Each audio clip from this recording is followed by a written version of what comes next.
મિત્રો, જય દ્વારકાધીશ, જય માતાજી બધા મિત્રોને. કેમ છો બધા? મજામાં? સ્વાગત છે તમારું ફરીવાર આપણા એક નવા વિડીયોમાં.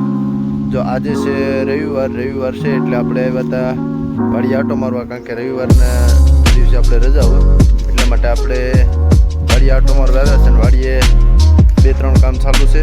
ચણા વાઢવાનું પણ કામ ચાલુ છે અને પાણી પાવાનું કામ ચાલુ છે ઘઉંમાં.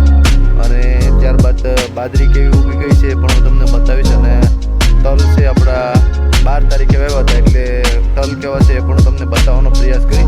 વિડીયોને કન્ટિન્યુ જોતા રહેજો મિત્રો, તમને બધું બતાવવાનો પ્રયાસ કરીશ. વાડી આવી ગયા હશે આપણા બળદ. આ બળદ છે ને આપણે સમજી લો ને કે 15 થી 17 વર્ષ થઈ ગયા છે. આ બે મોટા બળદ છે. આપણે બહુ બધું આપ્યું અને આપણે વાડીમાં આવેલા પણ બહુ બધા, એટલા માટે આ બળદનો હવે આપણે ગઢ પણ છે એ પાળવાનું છે. અને હવે જો કે આપણે ચલાવતા નથી બંને બળદને ચલાવે પણ ઓછા, કારણ કે આપણે ટ્રેક્ટર આવી ગયું તો મોસ્ટ ઓફ ટ્રેક્ટરથી થાય છે. ચોમાસાની સિઝન હોય તો ટ્રેક્ટર. જો આ ભાઈ આ બળદ છે અમે વેચાતો લીધો હતો અને આ બળદ છે અમારા ઘરની ગાનો છે. આ બળદ અત્યારે એટલો શાંત પડી ગયો, આનું નામ છે મગો.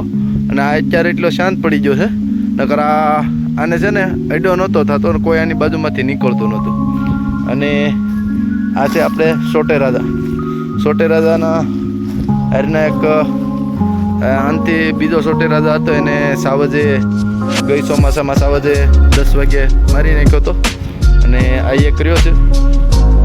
હવે આપણે પેલા 2 બળદ છે એ ઓલો થઈ જાય એટલે આને જોડનો એક લેશું.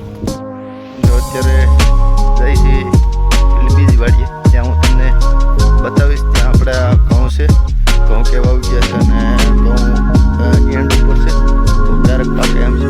અને પીએચ કેટલામાં ચાલુ છે એ આપણે ચેક. જો મિત્રો અહીંયા છે આપણી મેથી એટલે આપણે ઘરે ખાવા પૂરતી કરેલી છે બરાબર. અને ફાઇનલી પાણી પાઈ દીધું છે, કારણ કે થોડુંક પાણીની દાણ પડી ગઈ હોવાથી થોડુંક કેવરાવતું હતું. જો મિત્રો આ છે આપણા ઘઉં અને ઘઉં છે ફાઇનલી નીકળી ગયા છે અને ડુંડી ઉપર આવી ગયા છે. હવે જોઈએ ડુંડીનો દાણો કેવો છે ને હું તમને બતાવીશ, જેથી કરી આપણને ખબર પડે. જો તમે જોઈ શકો છો આમ પેલો સારો બતાવે ત્યાં સુધીના ઘઉં છે. અને તમને બતાવું છે કે પ્રોબ્લેમ નથી, કેમ કે આજે હમણાં જ દવા છાંટી હતી એટલા માટે તમે જોઈ શકો છો આ બધા આપણા ઘઉં છે. ને અત્યારે પીએચ છે ચાલુ છે, હજી અહીંયા પાણી છે પી ગયું છે અને પાણી હજી બંધ જ કર્યું છે. અને હવે પેલો આગળનો સારો પણ પી ગયો છે અને અહીંયા પાણી જાય છે. જો આ છે આપણા શેણા પણ ફાઇનલી આપણા પાકી ગયા છે. અને હવે વાઢવાનું પેલી વાડીએ ચણા વાઢવાનું કામકાજ ચાલુ કરી દીધું છે. હવે આ વાડીએ ચણા ત્યાં વઢાઈ જશે, પછી આપણે આ વાડીએ વાઢવાના છે. તો ચણા ફાઇનલ પાકી ગયા છે ને હવે વાઢવાના છે, પછી કાપવાના છે. બહુ તડકો બહુ પડી રહ્યો છે, કેમ કે ઉનાળાની સિઝન આવેલી છે એટલે તડકો થોડોક કેવરાવે છે. આપણે તો આજે જ વાડીએ આવ્યા, કેમ કે આપણે રવિવાર હોય ત્યારે જ આવવાનું હોય. જો આ પાછળ બતાય ને એ બધો સારો છે માલને નિરણ માટેનો, બરાબર. આપણે કોઈ દી જ્યારે પકવતા નથી માલને નિરણ માટેનો. અને અહીંયા છે મેથી છે અને બધો જેટલો બતાય એટલું બધું સારો છે. લીલો સમ છે ને મારો વાળા કાંઈ ઘટે જો બધો સારો છે બરાબર. છેક પહેલાં પાટિયા સુધી અને સારામાં અત્યારે પીએ ચાલુ છે, કેમ કે પાણી પાવાનું કામકાજ ચાલુ છે અને પાણી ચાલુ છે તમે જોઈ શકો છો. અને આ સારો છે ને થોડોક પ્રસાદ પડી ગયો હતો, કારણ કે ત્યાં જમીન થોડીક આશરી ગયેલી છે. અને પહેલાં તમને હમણાં ઘઉં બતાવ્યા હતા એ ઘઉં છે. અને ઘઉંનો દોરિયો જો અહીંથી જાય છે મિત્રો, અહીંથી બધા એક જ દોરિયો પીવે છે એટલે કોઈ પ્રોબ્લેમ નથી. અને જો પેલી બાજુ શેણા બતાવે ને એ શેણા વાઢવાનું કામકાજ ચાલુ છે અને પેલી જગ્યાએ આપણા બળદ બાંધેલા છે. હાલો મિત્રો, જો અત્યારે દિવસ વાગી ગયા છે 11 વાગી ગયા છે એટલે આપણે પેલા ઘઉં જોઈએ. હવે હું તમને તલ બતાવીશ કે તલ આપણે 12 તારીખે વાવ્યા અને તલ કેવા છે અને તલમાં ક્યારે પિયત મૂકવું જોઈએ એ મિત્રો તમે કમેન્ટ બોક્સમાં કમેન્ટ કરી દેજો. કેમ કે જે તે ટાઈમમાં આપણે વાવ્યા તલ ત્યારે પિયત મૂક્યું હતું, 2 પાણ પાઈ દીધા હતા અને હવે ફાઇનલી ઉગી ગયા છે. ને હવે પારવીને કેટલા દિવસે પાણ મૂકવું જોઈએ મિત્રો? 12 તારીખે હોય એટલે કેટલા દિવસે પાણ મૂકવું જોઈએ એ તમે કમેન્ટ બોક્સમાં કમેન્ટ કરજો મિત્રો, અને ખેડૂતને સપોર્ટ કરજો મિત્રો. જો મિત્રો આ આપણા તલ છે, તમે જોઈ શકો છો તલ અવડા ક્યાં છે.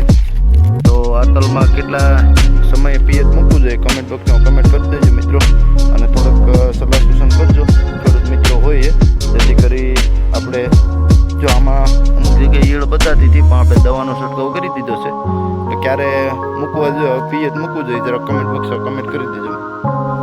અહીંયા આપણી બાજરી છે તમે જોઈ શકો છો મિત્રો, એટલામાં થોડુંક પડું છે ને દડાણ થઈ ગયું હતું, એટલા માટે પાણી છે ને શું કહેવાય કે નાકોમાં મવડીએ એટલે તરત ને તરત દોડ્યું જાય છે ને, એટલે જો ઓલી પેલો મોટા મોટા પાન બતાય ત્યાં સુધી દોડ્યું જાય એટલે માટે જો ત્યાં હેઠો પડી ગયો મિત્રો, કેમ કે એમને પડું દડાણ થયું કહેવાય, થોડુંક ઊંધાવડું પડું થઈ જાય એટલે એવું થાય. પણ અહીંયા જો પડું વ્યવસ્થિત રીતે બંધાણું છે એટલે જો કેવું થઈ ગઈ છે બાજરી. જો એક થેલી બાજરી વાવેલી છે અને એક થેલી બાજરીમાં અહીંયા પછી વાવેલો છે સારો, અહીંયા આગળ છે આપણે બળદ માટેનો સારો, તમે જોઈ શકો છો બળદ માટેનો સારો છે અને સારો વાવેલો છે.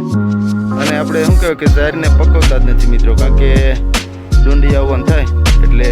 તો મિત્રો આ આપણી બાજરી છે, બાજરી કેવી છે કમેન્ટ બોક્સમાં કમેન્ટ કરજો. અને બાજરીમાં અત્યારે આપણે મિત્રો તમે એક કમેન્ટ કરજો કે આપણે ઉરિયા ખાતર નાખવું જોઈએ કે? બધા લોકો એવું કહે છે કે ભાઈ ઉરિયા ખાતર નાખો તો સરમો આવવા કરે અને પાંદડા છે થોડુંક બળવા કરે, એટલા માટે બધા કહે કે નેનો ઉરિયાનો છંટકાવ કરવો જોઈએ. તો તમે કમેન્ટ બોક્સમાં કમેન્ટ કરજો કે નેનો ઉરિયા છાંટવું જોઈએ કે ઉરિયા ખાતર આવે એ છાંટવું જોઈએ કે અન્ય કોઈ ખાતર છાંટવું જોઈએ? તો જરા કમેન્ટ બોક્સમાં કમેન્ટ કરજો અને તમારી થોડાક સૂચના તમે મિત્રો કરજો, બરાબર? એટલા માટે આપણે એ પ્રમાણે કામ કરશું. અને આપણા તલ ચણા વાઢવાનું કામકાજ ચાલુ છે, આપણો નેક્સ્ટ વિડીયો આપણે મૂકવાના છીએ, એ ચણા આપણે વાઢવાનું કામકાજ ચાલુ છે એ વિડીયો મૂકવાના છીએ.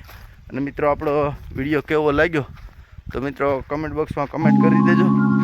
અને જો આ પાછળ છે તલ છે, જેટલા બધા એટલા બધા તલ છે.